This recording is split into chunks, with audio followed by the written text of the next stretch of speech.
Hello students, welcome back to my YouTube channel. Students, previous वाले video में जो हमारा सब्जेक्ट है entrepreneurship and small business management, हमने उसमें बिजनेस प्लानिंग के बारे में पढ़ा था।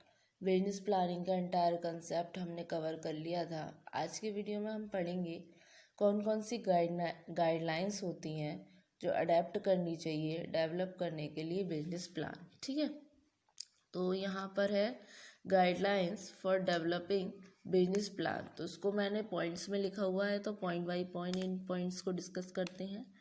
फर्स्ट आता है आपका प्रेसाइसनेस। प्रेसाइसनेस का मतलब क्या है? जो बिजनेस प्लान है वो होना चाहिए एज शॉर्ट एज पॉसिबल।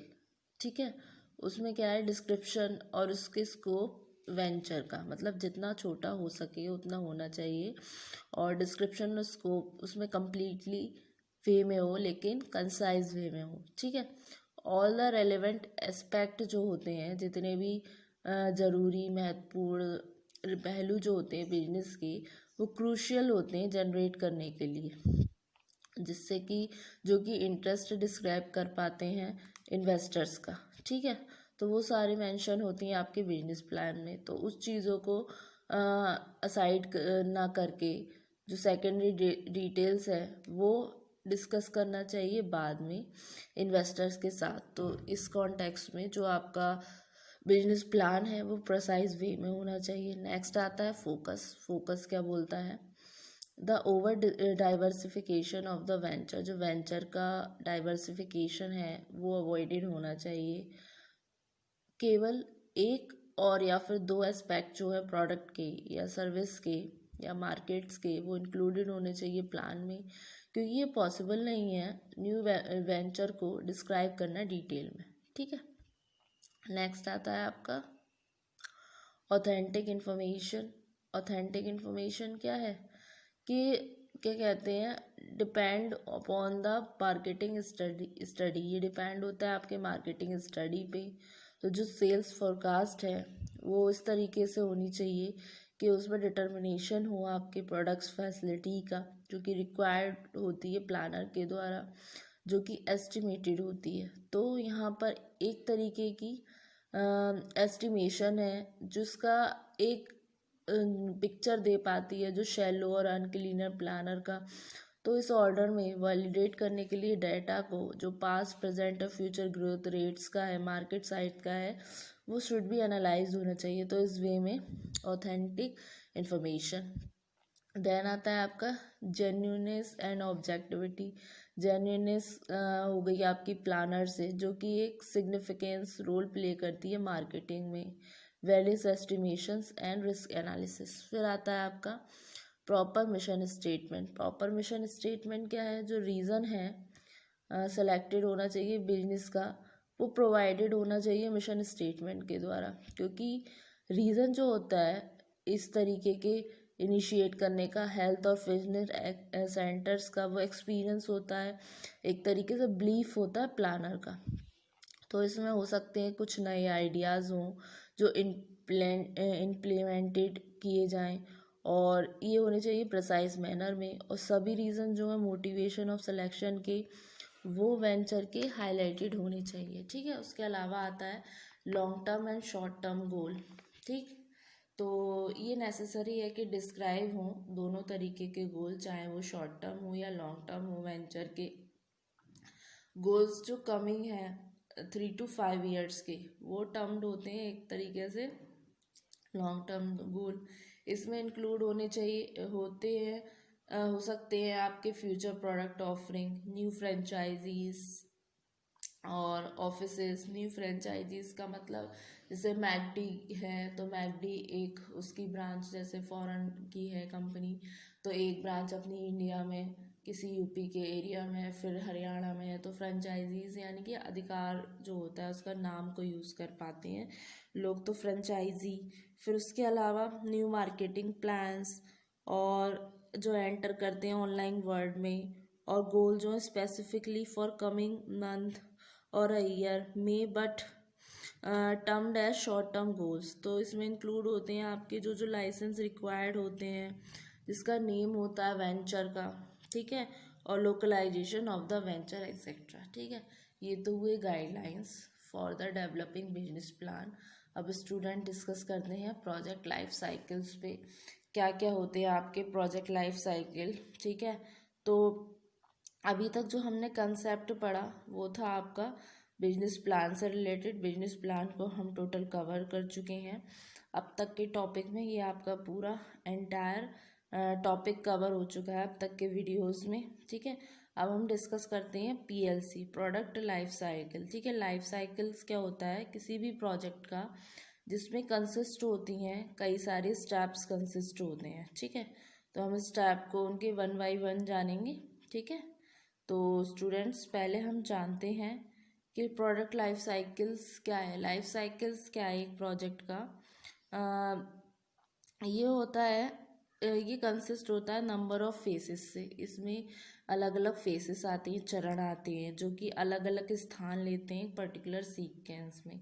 तो एग्जैक्ट नंबर जो होता है इस फेसेस का, वो होता है एक तरीके से ये डिसाइडेड होता है ऑर्गेनाइजेशन के द्वारा जो अंडरटेक कर रही है प्रोजेक्ट को, on the basis of its control, monitoring और रिक्वायरमेंट्स। तो लाइफ साइकिल प्रोजेक्ट क्या है, वो कंसीडर्ड होता है एक तरीके से ट्रू रिफ्लेक्शन होता है आपके लीनियर प्रोग्रेशन का, जो कंसीव करता है प्रोजेक्ट प्लानिंग को, इम्प्लीमेंटेशन को, जो finally closure of the project है। प्रोजेक्ट लाइफ साइकिल्स में बहुत सारे पॉइंट्स होते हैं, जैसे डिटेल्स हो गया, वेरियस फेसेस का, टेक्निकल एस्पेक्ट्स का जो एसोसिएटेड होते हैं ईच फेज ऑफ प्रोजेक्ट से, और एक लिस्ट ऑफ इंडिविजुअल्स होती है जो इन्वॉल्व होती है वेरियस फेसेस में प्रोजेक्ट के, और रोल्स जो एनालाइज्ड होते हैं उनके द्वारा। ठीक है, अब आता है इन फेसेस को हम वन बाई वन डिस्कस करते हैं। फर्स्ट फेज आता है आपका कंसेप्शन फेज। कंसेप्शन फेज क्या है, ये एक बहुत ज़्यादा फर्स्ट फेज होता है प्रोजेक्ट का। इसमें क्या है, जो आइडिया होता है प्रोजेक्ट का वो विजुअलाइज्ड होता है। और जैसे पुरानी कहावत है कि necessity is the mother of invention, कि जहाँ आवश्यकता ही आविष्कार की जननी है। तो उसी तरीके से आइडिया क्रॉप्स अप होता है, आइडिया क्रॉप अप होता है। ठीक है, जब ज़रूरत होती है आइडिया क्रॉप अप होता है, और उसके अलावा एक सॉल्यूशन निकल कर आता है प्रॉब्लम का। तो इस तरीके की प्रॉब्लम रिलेट होती है आपके सरप्लस फंड से, जो लाइन एक तरीके से आइडल सिद्ध होती है, प्लांट कैपेसिटी। तो आइडिया जो है प्रोजेक्ट का वो आता है एक एंटरप्रेन्योर के माइंड में इट्स ओन वे, और और एक सजेशन के साथ टीम मेंबर्स और प्रोफेशनल के। तो इनिशियली जो फॉर्म होता है आइडिया का वो एक तरीके से ज़रूरी है, और फर्दर रनिनेशन है, डिस्कशन है, ये स्टार्ट होता है एक डेफिनेट शेप लेने से और बन जाता है comparable with other similar ideas. फिर आता है आपका डेफिनेशन फेज। ये क्या है, ड्यूरिंग इस फेज में क्या है, जो कंसीव्ड आइडिया है वो एक कंक्रीट शेप में आता है with the availability of resources. इसमें मार्केटेबिलिटी आती है न्यू प्रोडक्ट्स की, कस्टमर बेस आता है, सर्टेन एस्पेक्ट्स एसोसिएटेड होते हैं आइडिया ऑफ प्रोजेक्ट से जिनको ज़रूरत होती है पढ़ने की डिटेल्स में। जैसे सीमेंट प्लान प्रोजेक्ट है, उसके कुछ एरियाज रिक्वायरमेंट होते हैं, जैसे पहले हम रॉ मटेरियल कैसे लाए, उसमें असेसमेंट होता है लाइम स्टोर रिजर्व का। फिर क्या उसका साइज़ होगा, एलेबोरेट करते हैं इंफॉर्मेशन की जो रिस्पेक्ट ऑफ प्लांट के कैपेसिटी से रिलेटेड होती है। फिर लोकेशन और साइट क्या होगा, जिसमें डिस्क्रिप्शन होता है प्लांट लोकेशन का डिटेल में with the help of a map. फिर आता है आपका टेक्नोलॉजी प्रोसेस सिलेक्शन, देन आपका आता है प्रोजेक्ट लेआउट, फिर लास्ट में आता है आपका प्लांट एंड मशीनरी मशीनरी आता है। फिर आपका उसमें आएगा इलेक्ट्रिकल एंड इंस्ट्रूमेंटेशन वर्क कैसे होगा। ठीक है, कैसे उसका कंट्रोलेशन हो, कैसे इलेक्ट्रिक का चीज़ें हो। फिर आपकी सिविल इंजीनियरिंग का वर्क आता है, सिविल इंजीनियरिंग का वर्क आता है। देन आपके आते हैं जैसे यूटिलिटी हो गई जिसकी नीड है, फिर मेन पावर और organisational patterns, financial analysis, implementation schedule. ठीक है, फिर उसके बाद आपका थर्ड स्टेप आता है प्लानिंग एंड ऑर्गेनाइजिंग फेज। ये क्या है, थ्योरी में ये फेज डिस्कस करता है कुछ subsequent to the definition phase, लेकिन प्रैक्टिस में planning and organisation phase start होता है much before, right after the conceptual definition. And implementation phase. इस रीज़न के कारण बहुत सारी ऑर्गेनाइजेशन रिकॉग्नाइज नहीं कर पाती हैं इसको, लेकिन others go ahead with necessary documentation particular to this phase.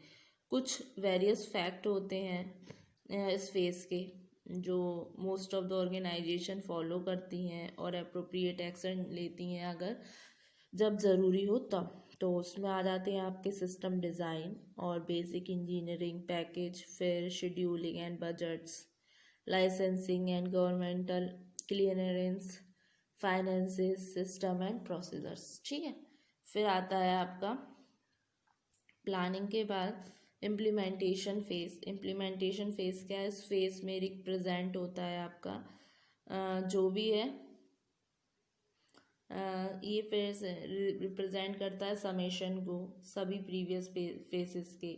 बहुत सारी एक्टिविटीज़ स्टार्ट होती हैं, एक स्थान लेती हैं, कंक्रीट शेप देती हैं प्रोजेक्ट को जो स्टार्ट होता है मर्जिंग से।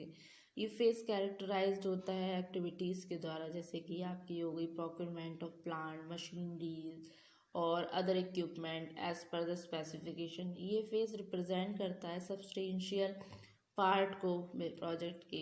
Lot of emphasis laid down होते हैं इंश्योर करने के लिए कंप्लीट एक तरीके से फास्ट फेज जो होते हैं over by overlapping as far as possible. ठीक है, ये हुए आपके इम्प्लीमेंटेशन फेज। फिर लास्ट में आता है आपका प्रोजेक्ट क्लीन अप फेज। ये क्या है?